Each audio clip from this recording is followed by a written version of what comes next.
It's Friday, September 29th. I'm Tre'vell Anderson. And I'm Priyanka Arabindi, and this is What a Day, where we are looking forward to making a field trip to the skyscraper formerly known as Trump Tower. Yes, they're going to have to rename it Tish James Tower once Donald's fraud trial is over, and I'm looking forward to the new sign. Yeah, I'll visit it once to see the sign, maybe, but I can't say I'll be ever going back. On today's show, California will raise the minimum wage for fast food workers, plus we bid a fond farewell to Netflix's DVD by mail service. But first, as we careen towards a government shutdown, the GOP-led House Oversight Committee apparently has some bigger concerns.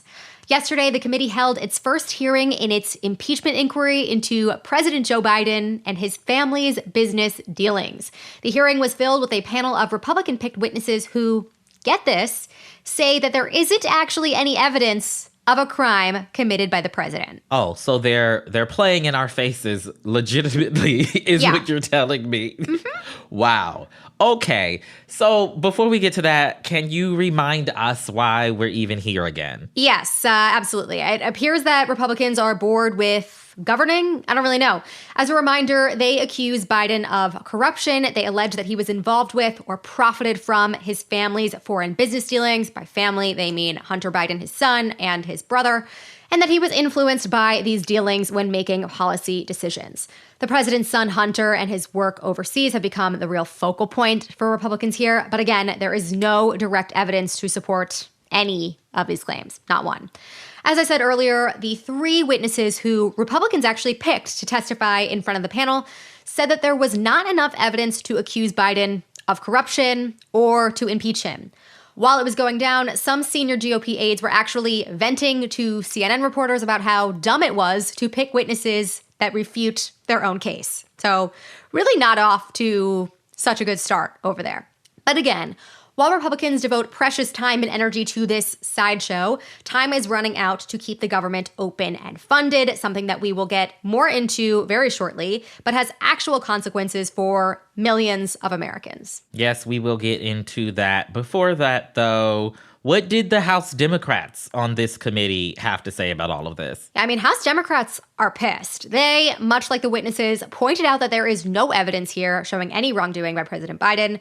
Representative Alexandria Ocasio-Cortez emphasized that this didn't even meet the threshold for an impeachment inquiry to be opened. During the impeachments of President Clinton and President Trump, there were full House floor votes to open those inquiries. That is notably not the case this time around. That has not happened. It is just this committee who's brought this. She called the whole thing an embarrassment to the time and people of this country, which, quite frankly, that is like a nice way to put it. Mm-hmm. Democratic Representative Jasmine Crockett of Dallas, Texas, had the real standout reaction to the information that was presented. Take a listen to her. But I will tell you what the president has been guilty of. He has unfortunately been guilty of loving his child unconditionally, and that is the only evidence that they have brought forward. And honestly, I hope and pray that my parents love me half as much as he loves his child. Until they find some evidence, we need to get back to the people's work, which means keeping this government open so that people don't go hungry in the streets of the United States, and I will yield. I know that's right. Okay, Jasmine. Yeah, she really said it all. That's all we've learned from this evidence. That's all we've learned through all of this. President Biden is an amazing father, is an amazing, devoted father, and there is real work here that these people are ignoring while they do this. Absolutely. And speaking of that real work that they are ignoring, let's talk a little bit more about this shutdown. On Thursday, the U.S. government notified federal workers that a shutdown is on the horizon if a deal isn't reached by Congress by 12:01 a.m. Eastern on Sunday. So that's less than 2 days away as you all are hearing this.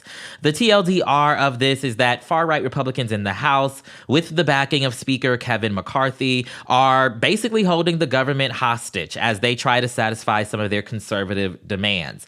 If a shutdown does happen, it will be the third government shutdown in 10 years. The previous two were in 2013 and 2018. And like this impending one, we have Republicans to blame for it. Right. So if a shutdown happens, can you just remind us of some of the very immediate effects of that happening? Yeah, so firstly, there's roughly 2 million federal workers, think TSA folks, park rangers, people who call you about not paying your taxes, as well as 1.3 million active duty military personnel that would be impacted. So, not a small number of people.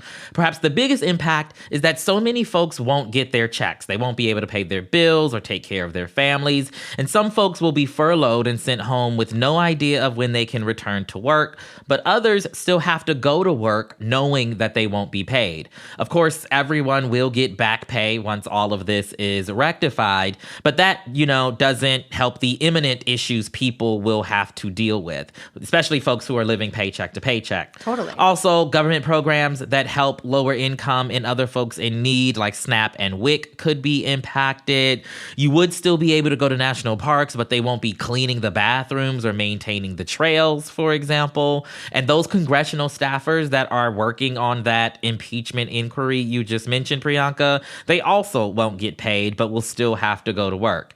And just to put a point on this, a government shutdown would have an outsized impact on Black communities, especially, though we only make up about 13% of the total U.S. population. We are nearly 20% of the federal workforce. And so this would become, yet another example of what I call a historically Black phrase, that when white folks catch a cold, Black folks get pneumonia.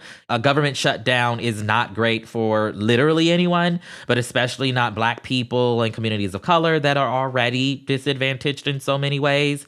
Fortunately, though, right, things like Social Security, Medicare and Medicaid, and the Postal Service won't be immediately impacted. That is fortunate, but I want to circle back to that emphasis you made, and thank you so much for pointing that out. The Black community and communities of color, low-income communities especially, face this as an outsized impact. That's not something that we discuss when this comes up in the news, when, people are playing politics with the budget and, right. Oh, they ran out of time. Like, there are very real lives affected by this. And if you don't feel the impacts of a government shutdown directly, consider yourself very, very fortunate. Many, many people are not privileged enough to be in that position and feel this impact from the minute it starts. Absolutely. So what do we know about where things stand as of now, as we head into the weekend? What's the vibe here? The House is expected to vote on a GOP stopgap bill today, but it's not expected to pass. That's because the Republicans want to cut government spending in ways that President Biden and the Democrats just simply won't accept. Then there are also other measures that are being discussed that would similarly be short-term solutions while a longer one is worked out. But, the girls are fighting over there in the Republican Party anyway, so those bills also likely won't pass.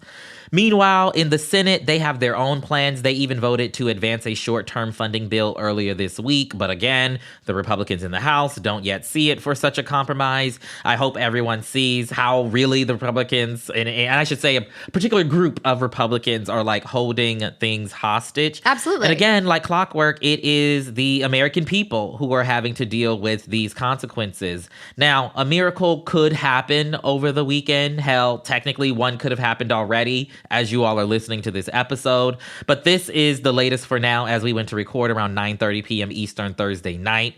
We will be back on Monday, of course, with any necessary updates.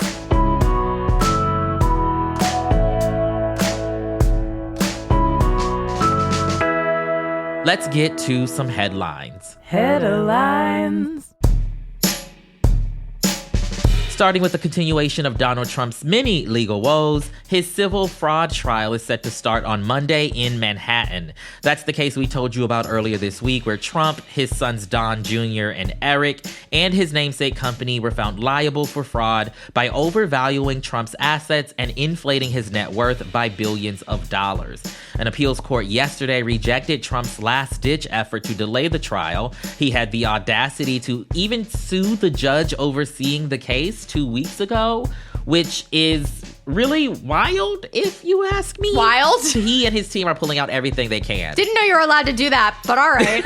Right. It's really wild. His legal team tried to argue that the judge ignored an earlier appeals court decision and that some of the accusations brought by New York Attorney General Letitia James were too old to be considered at trial. And so you might want to stock up on popcorn this weekend, because Trump himself, 3 of his adult children, and some of his closest advisors are listed as possible witnesses businesses. So, they could be called up to take the stand. We can only hope. It'll be fun, but someone I will be missing. You say 3 of his adult children. There is a 4th. There are 5 children in total.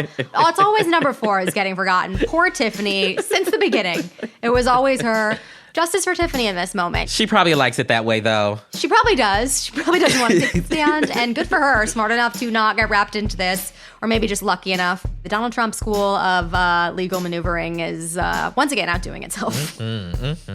President Biden recently declared a federal emergency in Louisiana as the state battles an ongoing intrusion of salt water in the Mississippi River. The lack of rainfall from a long drought this summer means that the amount of fresh water in the river has declined. So salt water from the Gulf of Mexico that would ordinarily get flushed out has actually rushed farther upstream and has contaminated the drinking water supply for communities south of New Orleans. And without any substantial rain in the forecast, officials are scrambling to stop the saltwater surge before it infiltrates water treatment plants that many residents depend on.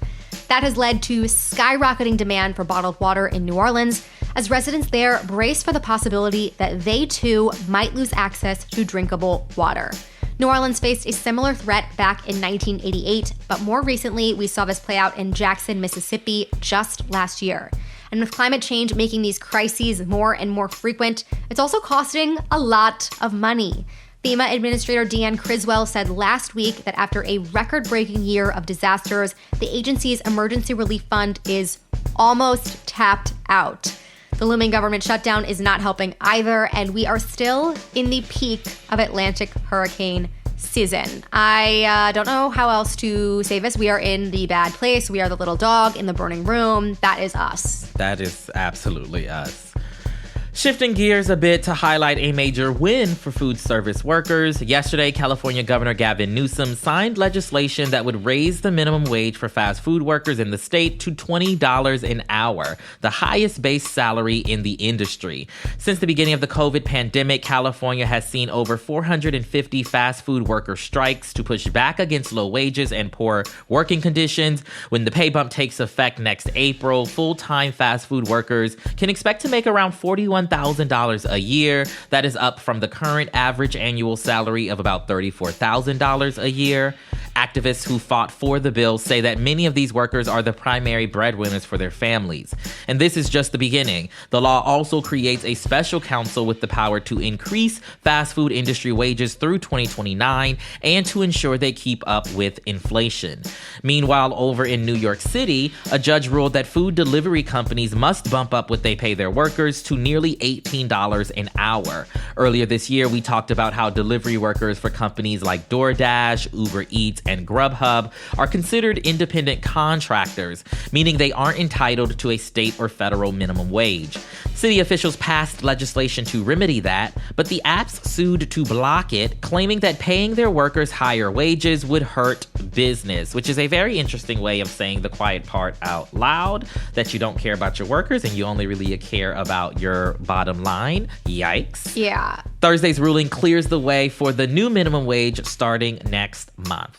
And speaking of fair compensation, the union representing striking actors will meet with Hollywood studios again on Monday to resume negotiations for a new labor contract. This will be the first time that SAG-AFTRA and the studios have met since the strike began in July. The upcoming sit-down comes less than a week after the Writers Guild of America reached a tentative deal to end its own months-long work stoppage. The hope here is that actors will also get their fair share from the big production companies as well. SAG-AFTRA put out a statement on Wednesday encouraging people to continue supporting its members on the picket lines as the union returns to the bargaining table. In the meantime, SAG is already gearing up for another potential labor battle. The union voted earlier this week to authorize another walkout to demand better working conditions for video game voice actors and motion capture performers at 10 major game studios. I love that, everyone in the industry in this moment is they're basically playing a game of tag team. It's okay, writers, totally. You go first. Then it's the actors, you're next. Next is coming the voice game actors and motion capture performers. Great. Love it. The stunt folks, we're talking a few weeks ago about coming together as well. Everybody deserves their rights to be paid what they should be paid, and Absolutely. Keep it coming. I love this song. Totally. And I mean, if these production companies want productions to happen, this is just what they have to do. The cost of doing business is paying people who work to make your business happen. It's really not that complicated. It's really that simple. And those are the headlines. We'll be back after some ads. As a parent, no 2 days are ever the same. And let's face it, sometimes a little extra help goes a really long way. That's what's so great about Care.com. They make it easier than ever to find local, experienced, and background check childcare to help manage your family's ever-changing needs and schedule. Whether you need an after-school sitter or help with homework, there's a large selection to choose from. And all caregivers who use Care.com are required to a complete background check before they're able to interact with families on the platform. It's so easy. Just go to Care.com and post a job for caregivers to apply. You can search for qualified candidates, view profiles, read reviews and ratings, check their availability, send messages directly, and more. Sign up now and see why over 3 million families use this amazing platform. Get the help you need to make it all work for your family at Care.com. That's Care.com. Hey, look at you. Florist by day, student by night. Student by day, nurse by night. Since 1998, Penn State World Campus has led the charge in online education, offering access to more than 175 in-demand programs taught by our expert faculty. We offer flexible schedules, scholarships, and tuition plans to help you reach your educational goals online. Penn State World Campus delivers on your time. Click the ad or visit worldcampus.psu.edu to learn more. That's worldcampus.psu.edu to learn more. Hey y'all, welcome to Better Tomorrow with Hannah Brown.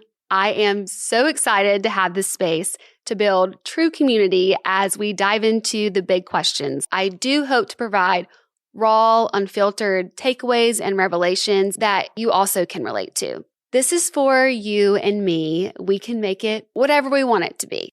Did that just rhyme? Let's go for it. We'll be better tomorrow.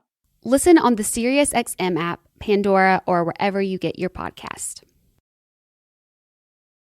It's Friday, WAD Squad, and today we're doing a segment called WAD Remembers, where we bid a fond farewell to something that's not a person, but has still enriched our lives and is about to be gone forever. This time around, it's Netflix's DVD by mail service. The final red and white envelopes are being mailed out today, and as a parting gift, whoever is still watching anything on DVDs in the year 2023 will be able to keep the discs. For what exactly, we may never know. But in its heyday, the DVD service boasted more than 20 million subscribers, and according to Netflix, over 5 billion DVDs were shipped across the country since the service first started back in 1998. But by this year, fewer than 1 million Netflix mail subscribers remained. So after 25 years, the company says it's time to roll the credits. And we'd like to say a few words. Priyanka, take it away. This is sad. I will admit it is sadder for other people than it is for me. I was a Blockbuster girl. We were a Blockbuster family. We did not do the mail-in movie thing. That was a little too newfangled for us. But this is sad. It really feels like we're losing a relic of childhood and early teens and such. Also, though, very surprising that there are around 1 million families with DVD That's a players. lot. Like, that is impressive. Didn't really know you could get a DVD player. Wouldn't know how to do that. Perplexed, puzzled. I do think it's sweet that they get to keep a little memento. Their little DVDs. They don't have to give them back. Anyways, Tre'vell, do you have any fond memories of using the Netflix mail-in service that you'd like to share? So I've never used the Netflix mail-in service, but You and me both. a confession. I do own a DVD player. Whoa.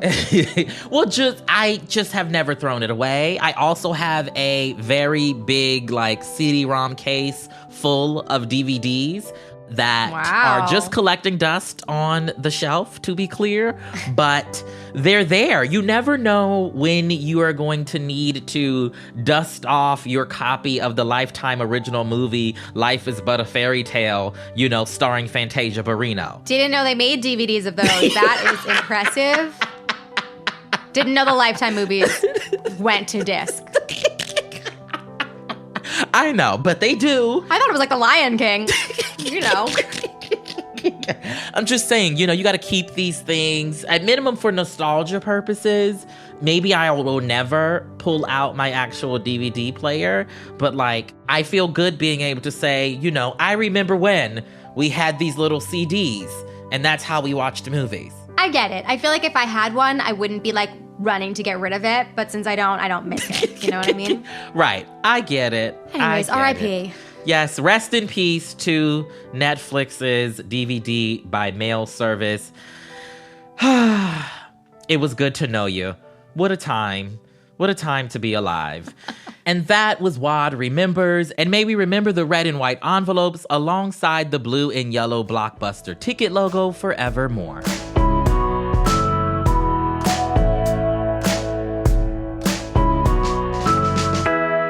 One more thing before we go. Here at Crooked, we love books. They teach us new things, expand our horizons, and piss off uptight conservatives who never got to stay for story time at the library. Can they read? We don't know.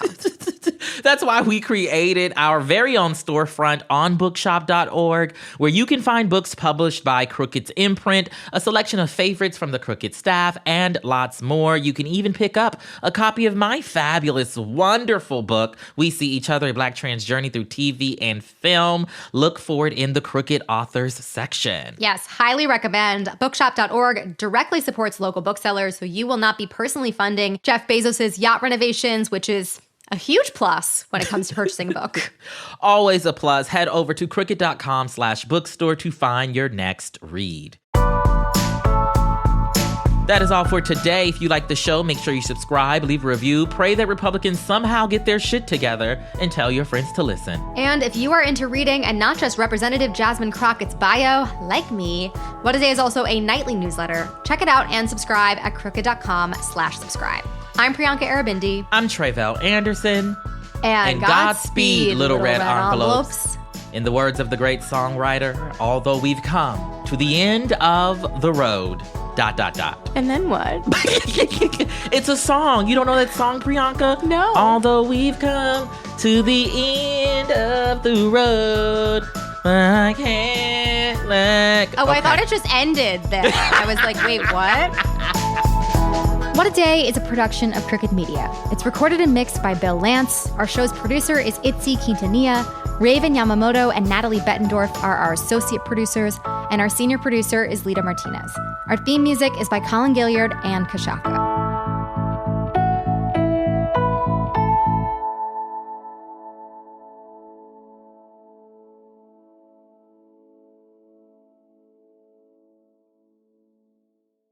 Hey, look at you. Florist by day, student by night. Student by day, nurse by night. Since 1998, Penn State World Campus has led the charge in online education, offering access to more than 175 in-demand programs taught by our expert faculty. We offer flexible schedules, scholarships, and tuition plans to help you reach your educational goals online. Penn State World Campus delivers on your time. Click the ad or visit worldcampus.psu.edu to learn more. That's worldcampus.psu.edu to learn more.